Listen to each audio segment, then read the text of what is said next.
So, John Densmore, welcome to the Samuel Andreyev podcast, and thank you for doing this. Thank you. So, I grew up in the 1990s, and from my vantage point, the 1960s and 70s were a creative utopia. I want to know what it was like to experience that time, and did it feel that way at the time, or did it just seem normal? I mean, were you aware that this was an extraordinary time culturally? Yeah, partially aware. I mean, people like you who, well, I don't know if I'm putting words in your mouth. Oh, I wish I grew up in the 60s. It was so vibrant. It was, but it was also dark. The Vietnam War was undeclared, That was the dark underbelly of the peace and love of the 60s. And we wrote Unknown Soldier. We were kind of the under the radar, trying to reveal both sides of the coin, light and dark. And maybe that's why we've lasted. I don't know. Well, one of the things I'm trying to understand, though, is that it was obviously an extremely turbulent time, socially and politically and in every other way. Yeah. But it produced some of the most lasting cultural artifacts of the 20th century. And you could say the same about the immediate post-war era in Europe as well. So is there a connection, do you think, between that turbulence and the uncertitude of that time and the amazing creative adventures that came out of it? Yeah. It was a renaissance, not just music, films, books. And because of the turbulent times, artists are kind of, a reflection of the age they're in, some more blatant, and some not so much. Jim he didn't name the Vietnam War, for example, in Unknown Soldier. He felt that you got to change inside first, and then that will be concentric circles that go out, and things change globally after you get inside together. Does that make any sense? Yeah, it does make sense. Yeah. I mean, I'm not that. I believe in both. I'm more overtly political than he was. I was very pleased when he wrote television, breakfast where the news is read, television, children fed, unborn, living, dead, bullet strikes the helmet's head. It's all over for the unknown soldier. Excuse me for chuckling. I'm thinking about how the bullet almost struck Agent Orange, which is Spike Lee's name for Trump. Well, I think one of the things that separates the music of the Doors from sort of mere political posturing is that there was, Jim Morrison was always writing in terms of symbols, right? There's an archetypal dimension to it. It's never journalistic. Whereas art that I think merely talks about specific events that happen as they're unfolding often doesn't have a very long shelf life. Would you agree with that? Yeah, that's good. I'm down for Carl Jung's archetypal undercurrents that are threading across the globe, and I mean, it's almost like what's his name? Paul Stamets is the mushroom guy. There's a documentary on him, and he thinks that, he says he's a scientist. The entire globe is connected by a bacteria. It's almost like a literal net, a web. And I believe it. For example, during the 60s, we had no internet, right? The Doors and the Beatles were experimenting with then legal psychedelics, and both groups kind of thought, well, there's knowledge there, but it's dangerous. Maybe we could get into meditation. And both of our two groups kind of headed towards meditation, Maharishi, and all of that. We didn't know the other side of the pond was doing the same thing. What is that, Samuel? Maybe that's archetypal undercurrents, right? Well, there's a quote from Ezra. Where are you located, Samuel? Oh, I'm located just a stone's throw from Basel, Switzerland, where Owsley had his lab. Well, that's why I brought that up. You see? It's all in the air. No, I'm recording this in Germany, relatively close to the Swiss border. So, no, I think that's absolutely right. I think that's right. And there's a quote that I like from Ezra Pound where he says that artists are the antennae of the human race, right? They sense things that are in the air. That's good. I mean, if you find some beautiful metaphors in your art, then they have reverberations. Jim did like that people might interpret his lyrics differently. Different people interpret it in different ways. He liked that. When we first met, he said, okay, everybody go home and write a song tonight, but use universal imagery instead of specifics. Earth, air, fire, water. Next day, Robbie comes in with Light My Fire. Holy shit. Nice job there. It's amazing that someone so young would have had the wisdom to do something like that and to keep it sort of primal and elemental and about very, very concrete things also. It's astounding. Yeah, he was, a shooting star, supposed to make a big impact and then exit quick. Somebody said to me, wow, if Jim hadn't met you guys and you helped formulate his music, maybe he would have died younger. I thought, what? That's a wild idea. He had this artistic thrust. He heard a concert in his head, although he didn't know how to play an instrument, and he needed to get it out, and we helped him. Well, the music world is full of highly sensitive, gifted young people who are thrown into an environment that must be unbelievably toxic for them, right? The amazing thing to me is not that Jim died, but that there were people who were able to survive that era at all, especially creative types. So you seem to be somebody who got through that period relatively unscathed with your health and your moral compass intact, right? And it didn't make you bitter. And it didn't make you disillusioned, or at least not from what I've gathered reading your books. So what do you think you did differently to get through that period? Good questions, Samuel. Well, I fried a few capacitors.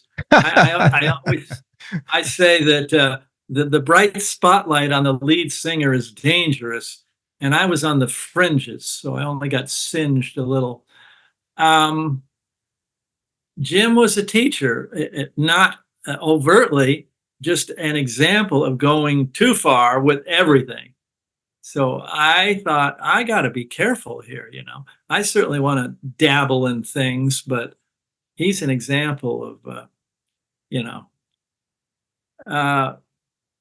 people ask me if he was around today, would he be clean and sober? And I used to say, no, he's a kamikaze drunk. I've changed that answer. In the last few years, I thought about Eminem, another angry, very talented artist, Clapton, whatever. It's now cool to be clean and sober. And I used to be judgmental about that. I used to think, hey, if my friends can't dabble a little, they're not cool. Well, in fact, I have a lot of friends who are totally clean and sober and fantastic.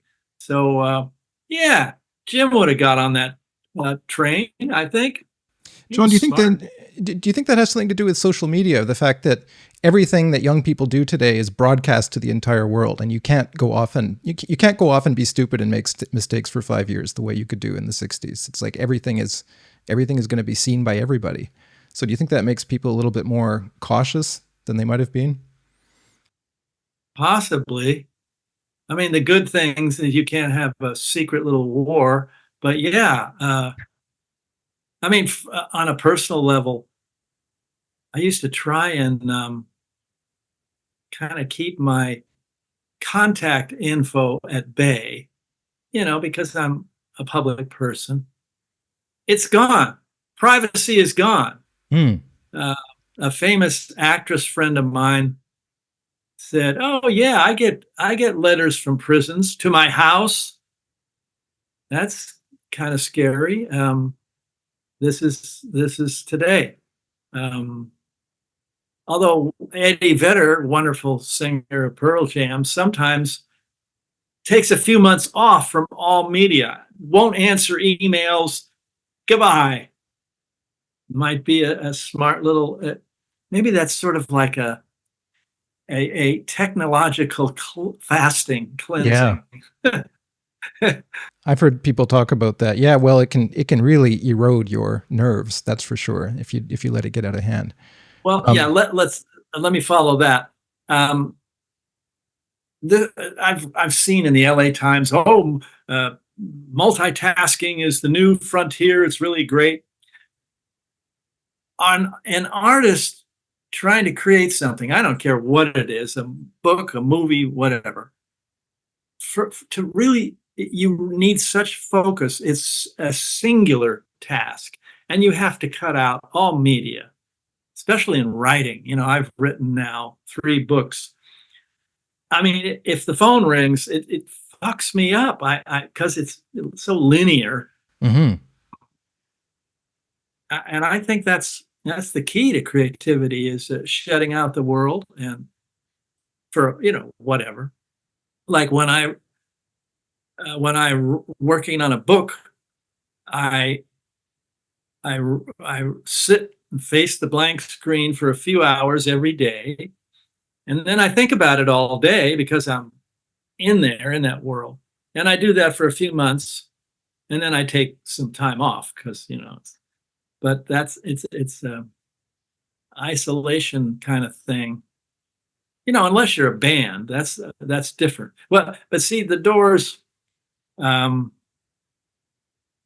Before we met, we all individually were working on our instruments. I brought jazz, Robbie brought flamenco and folk music, and Ray had the blues from Chicago and classical, and Jim had read every book on the planet. So when we coalesced, it was pretty quick because we were ready. It took about a year and a half to get going, playing clubs and getting a record deal and whatever. Mhm. And that diversity made for a interesting gumbo, American gumbo, or a melting pot of all these different ingredients. And maybe that's part of the reason we've done so well. But Samuel, probably it's just the drumming. Yeah, yeah, yeah. Got you. Yeah, yeah. That was my theory, but yeah, okay, you beat me to it. One thing I'm really obsessed with as a composer and as a creative person is, it seems to me, and you'll tell me your perspective on this because you actually lived through it, but it looks to me like in the 60s there was a brilliant flash in which the experimental and avant-garde traditions came together with popular culture and with the 60s counterculture, obviously. And that hasn't happened again since with anything like the same degree of intensity. And I've read in your books that the Doors were interested in all kinds of things. In jazz, obviously, you brought that to the table, but also Stockhausen and classical music and all kinds of things. That seems to me to be one of the most amazing things about the 60s, that you had this really sophisticated post-war avant-garde stuff mixing with popular culture. Yeah. So you're a composer, huh? Unfortunately, yes. Yeah, right.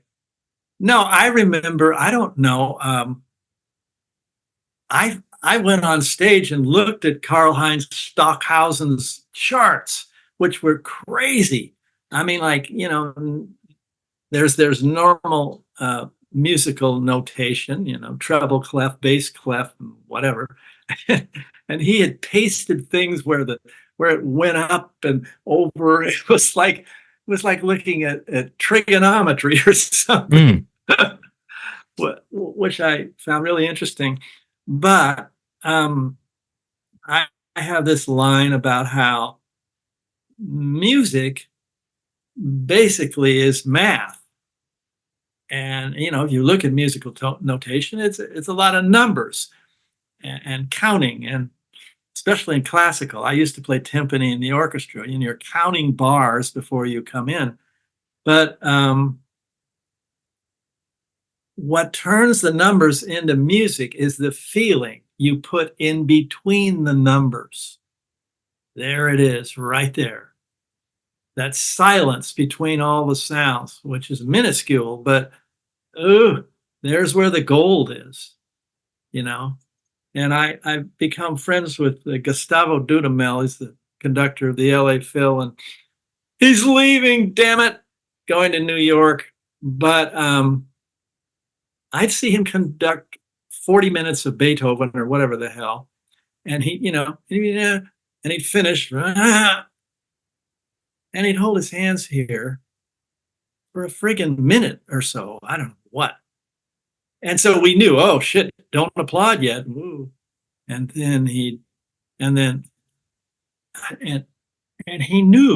that after all that sound, it needs to be balanced by silence, by the void or whatever the hell. And I'm way into that, because I'm not the fastest drummer in the world, but I've taken in, like you said, classical and avant-garde, John Cage, all of it. And so it's fed me musically, and hopefully, I think I'm a musical drummer. I'm following the melody.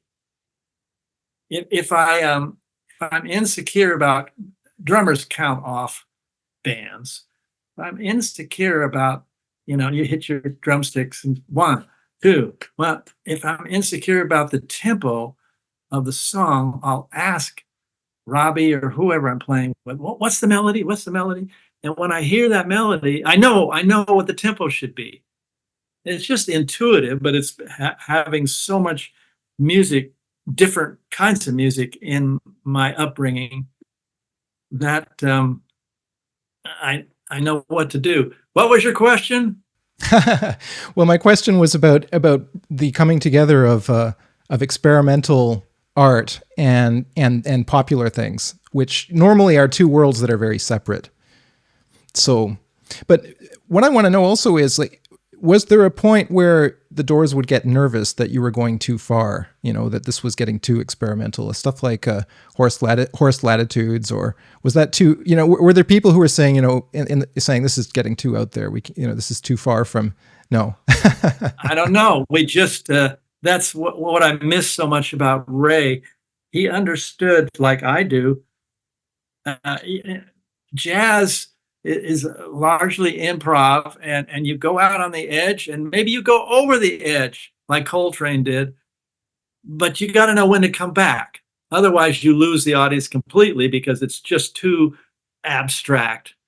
So Ray and I kind of felt that. And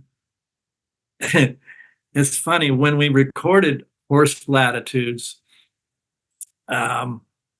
the Jefferson Airplane happened to drop into the studio right when we were doing that. And we were both on our second albums. Surrealistic Pillow, was that their first one? I don't know. The Doors was our first, and Strange Days was our second. And actually, Paul Rothschild, our producer, said, the studio was the fifth door. Maybe we had heard Sgt. Pepper and went, oh God, what are we going to do now?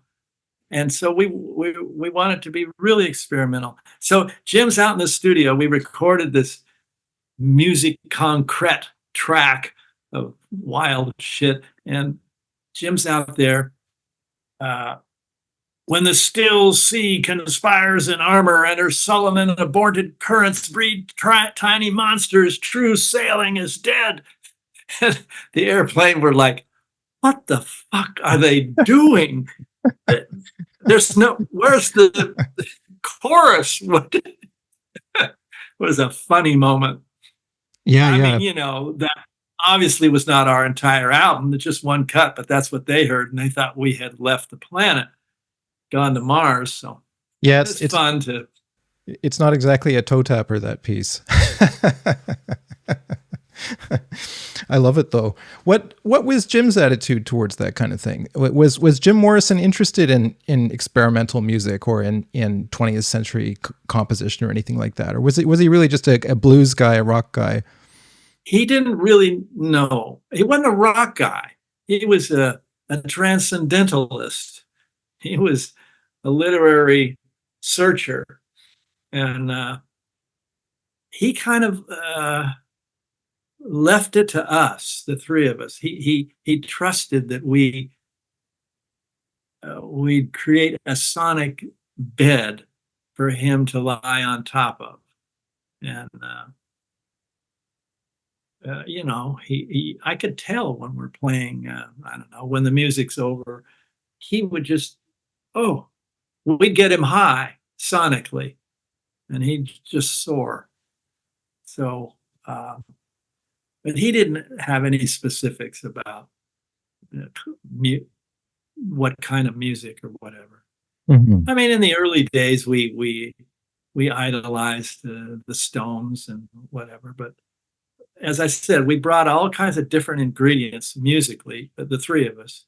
So Jim went with it, Well, I think one of the things about the Doors that's always fascinated me is that you could be both appealing on a mass level, and there are melodies and beautiful arrangements and all of that, but you could also be as experimental as anybody else, and you were able to do both of those things at the same time, which is astonishing. Because things like the Soft Parade are anti-commercial, right? It's very long. It's got all of these gigantic shifts in texture. The lyrics are completely abstract. It's got a harpsichord on it. It's like, so this is not standard radio fodder. Maybe it comes from Jim is a poet, and when we heard his words, we're like, wow, poetry in rock and roll, as opposed to lyrics, and poets are out on the edge. Well, a lot of good artists are out on the edge because you can see the whole better from the sidelines. You're smack in the middle. That's what I meant by the danger of the bright spotlight on the lead singer. Mm. It's gotta watch out. So. Mm-hmm, mm-hmm. Yeah, but presumably many of the same temptations were available to you as they were to the other members of the band. But you seem to have gotten through that somehow, and basically intact. So far, there's always the future. Yeah. Well, I will be 80 in December, and so at my age, Samuel, breathing gets me high. But there's my drums. I love it. Do you see any parallels between the intense anxieties and tensions of the 60s and what we're going through right now? Because this is also, not exactly a calm and steady period in the history of America. That's for sure. Do you think? What does it feel similar to you, or are we just in uncharted waters? Okay, so the Vietnam War polarized the whole country into for and against the war, similar to today, where we've got here in the States, the red states and the blue states, and extreme polarization. What the status quo people are and not forward-looking people are afraid of is that that don't understand the protesters stopped the Vietnam War. A monkey wrench, famous book, Monkey Wrench Gang, Edward Abbey. a monkey wrench was thrown into the war machine, and it's really tough for people to think that, well, America made a mistake. That was, well, uh, uh, McNamara, the Secretary of Defense, wrote a book called A Terrible Wrong. So he got it after lots of people died. Anyway, uh,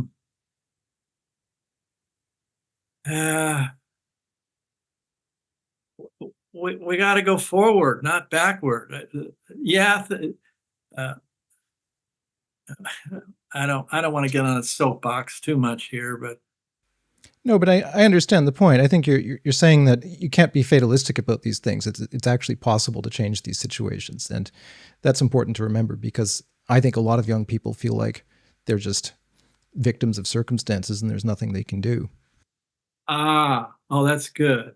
Okay, yeah. The environment needs help, and criminal justice, all these issues. Uh, Man, seeing carnage of Vietnam every night on television, oh my God, that was more painful than now. And that's the one lesson they learned: don't show the bodies coming back. Mm. Um, and I have this theory that, well, I've got my one tattoo. I've got Oh Yin yeah, Yang yeah. arm. Um, if we didn't have 8 years of Bush, we wouldn't have gotten the courage to go for a black man, Obama. So when things get dire, there is more of a chance for some flip and something great to come in. Mm. So keep Yeah. that in mind, young people. Don't give up. You know, um, it's all precious. Anyway, easy to say, but No, I think that's right though. I think that's right. It's easy to forget that you could be at the bottom of a wave, right? And it could be cresting upwards, even though it might look dire in the moment. Um, Hang Ten, yeah, absolutely. Well, okay, so here's another thing that I'm really interested in, because as you can tell, I'm interested in the music of the 60s and 70s, and what I've noticed is that a lot of bands that achieve a large amount of success very early in their careers, when the members are, in their early 20s, it can destroy them. And it can also result in a situation where the rest of your life is consumed by nostalgia, where you can't move forward. You're condemned to sort of playing the same songs over and over and over again for decades. And that happened to a lot of artists in the 60s, but it did not happen to you. So you have continued to branch out into a lot of different media. You've been involved in theater, obviously. You have many different musical projects, including tribal jazz and other things that you've done. You've written books also. So how did you manage to escape that trap, let's say, of achieving huge success very early on? good. Yeah, the I noticed the downside of a giant peak like the Doors. Some people die, you know, and I kind of, rather than going straight down, I zigzagged back and forth. I stumbled into an acting class, which was a brilliant teacher, and then I realized, no, I want to write my words. I don't want to act. So that stumbled me into writing books, and I've realized that, like, I'm going to do a performance in a few weeks here in LA at this 300 seat place where all the real famous comedians try out their stuff before they do the giant stadiums or whatever. And I'm going to do a night. And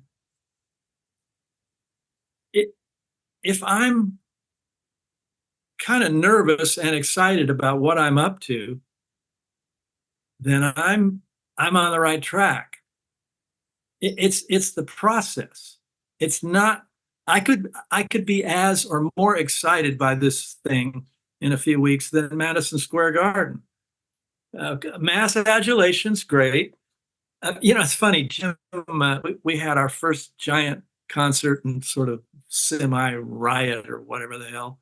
And backstage, Jim said, "Well, that was great. We did that. Now let's go to an island and start over." Boy, was he a rebel. I loved him for that.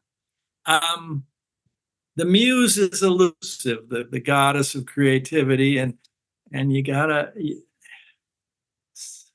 seduce her, and it's not redoing what you did, like you said, a nostalgia tour or whatever the hell. You know, I didn't want to play with Ray and Robbie when they went out on their own because I played with Jim. Why would I want to play with a Jimitator?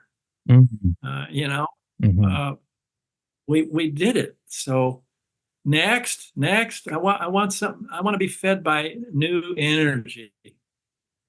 Right. Well, they were turning the Doors into a cover band, but where they were they were part of the cover band, which is kind of strange.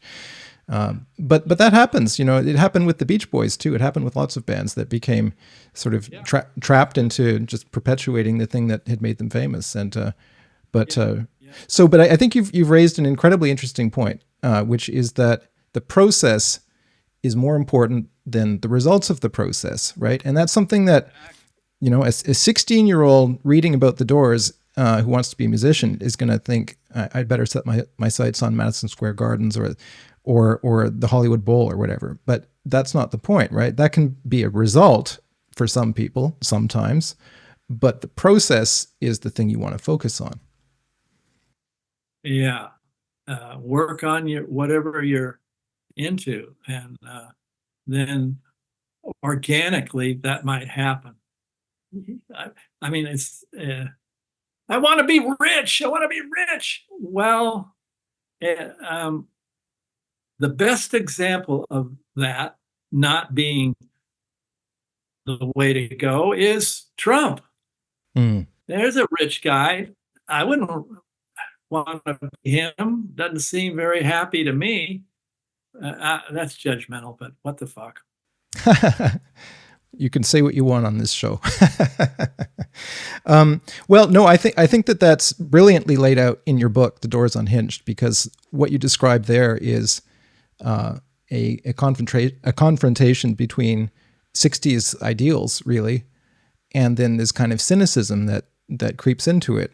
And you talk about the fact that you describe a conversation you had with Robbie at one point where you say, you know, look, you can buy anything you want. What is it that you can't buy that you need?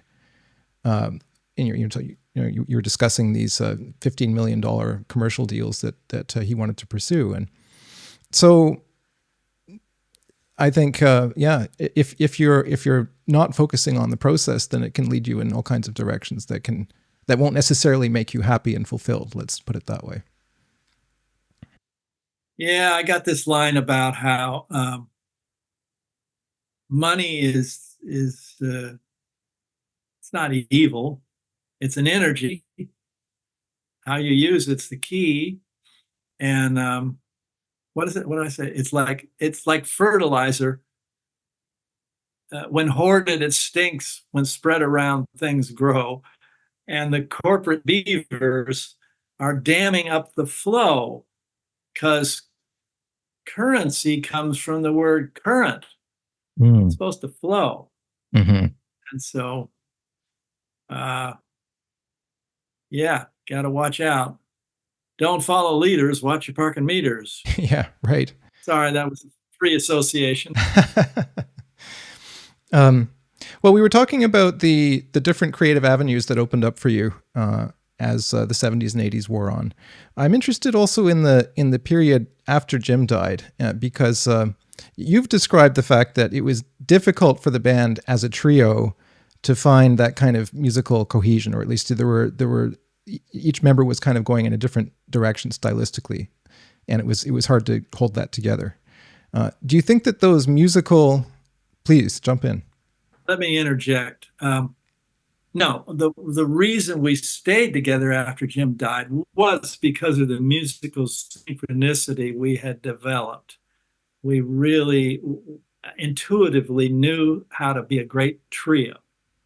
But after a few, and then we made a couple albums without Jim, and other voices in Full Circle. Um, by then we kind of realized, well, okay, but where that front focal point of the diamond is gone. And so then we sort of started drifting off into our own individual projects. So that's Mm-hmm. kind of how that Do you think that, okay, so you think that that would not have happened had Jim survived, that the musical cohesion of the group would have continued intact? Yeah, and we would have gotten into films because Ray and Jim were in film school. We were all film buffs. Um, it was not the road, you know. Mm-hmm. That's hindsight. Yeah, no, I can imagine that it must have been a difficult time. The there are some outstanding moments on those albums. You know, Vertilac, for example, or The Mosquito are great tracks. I really enjoy those. But you can see that it must have been hard to, well, it must have been hard to continue. Ray and Robbie tried to sing. I mean, they did fine, but at least we avoided the trap of someone trying to fill Jim's leather pants. Right. That's that's tough. That's a metaphor. I mean, sonically as well as sexually. Yeah, absolutely. Well, what are the projects that you haven't been able to do? Are there things, you know, directions that you'd like to explore that you haven't yet been able to or haven't had the time to do? Uh, yeah, um, I have somehow stumbled into several musical projects this year, and I'm kind of like, hey, maybe I'm done with writing. It's more linear and tedious, more fun playing in a band, but and then someone said, hey, you know, The Seeker, one of my books, Meetings with Remarkable Musicians. Each chapter is about musicians who fed me. Part two is a natural, but I don't know. Chuck D, Public Enemy, he calls me. I met him a year or two ago, and then he emails me, uh, Chuck D plus John D equals dope. Let's make dope. Okay, let's make dope. Okay, meaning music. Right. Then he sends me the spelling of the DOPE, the first two letters in the Doors logo, and the PE in the Public Enemy logo. And oh my God, this guy's a thinker. And so we have finished I don't know what, an alt hip hop album, let's say, where he does raps and I do drum. He sent me electronic synth drums and I replaced them with my drums. And then I did a little rapping and uh, I, I I don't want to toot my own horn. I'm pretty excited by this thing. Um, when it will be out, I don't know. Early next year, I guess. And on another project, um, Jack Holzman was the CEO who signed the Doors to Elektra Records. His son, Adam, idolized Ray, our keyboard player.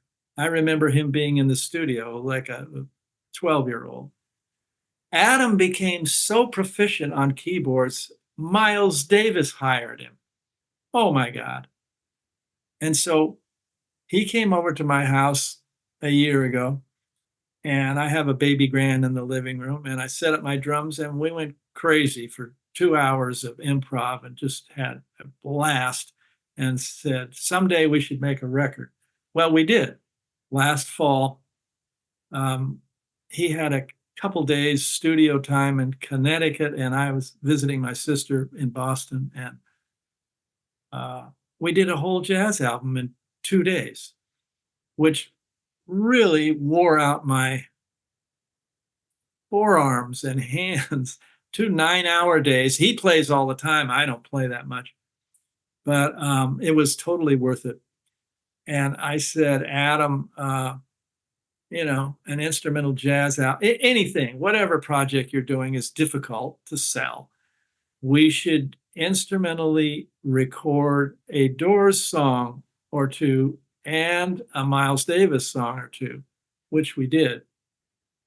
And I got a name for this. I think maybe it'll be called Door Jams and Miles to Go. Huh. And the cool thing is that I said, Adam, we need to record All Blues, which is Miles' famous song, ba-da-da-da. Because when I first met Jim, I was in Ray's parents' garage, and he was so friggin' nervous, and he wouldn't even sing for a while.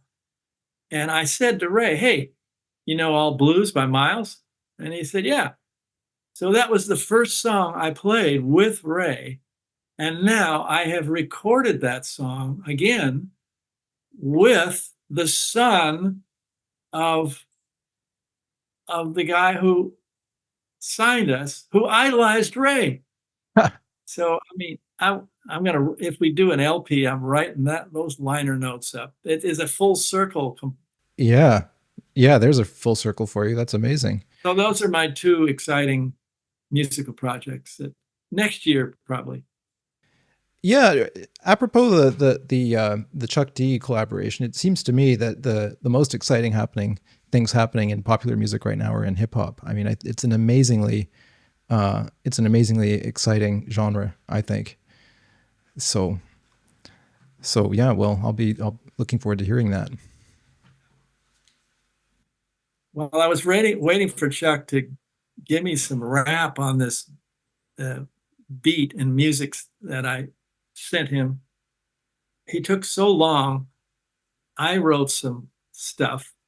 Let's see. How does it go, John? Everybody gets older, but not everybody gets elder. The elder is the roof that shelters the youth that looks down the road, laying tracks of where to go. And so I did that rap. I thought, Bob Dylan can't sing, I can do it. And then he did a rap around that. And he named it No Country for Old Men. Great title. I love it. Very great title. And I was pretty, Chuck sounds like Barry White or Orson Welles, and I sound like Pee Wee Herman. But there's something there. I don't know. It's something between the two of us that, I don't know, a couple OGs trying to, track down creativity, new creativity, not, as you said, repeat the old shit. Absolutely. Well, I think that's also one of the lessons of the 60s is to keep pushing forward and trying new things and experimenting and, never to get sort of stuck in one thing. So you're obviously doing that and moving things forward. That's incredibly exciting. So I want to be mindful of your time, and I want to ask one more question if I can.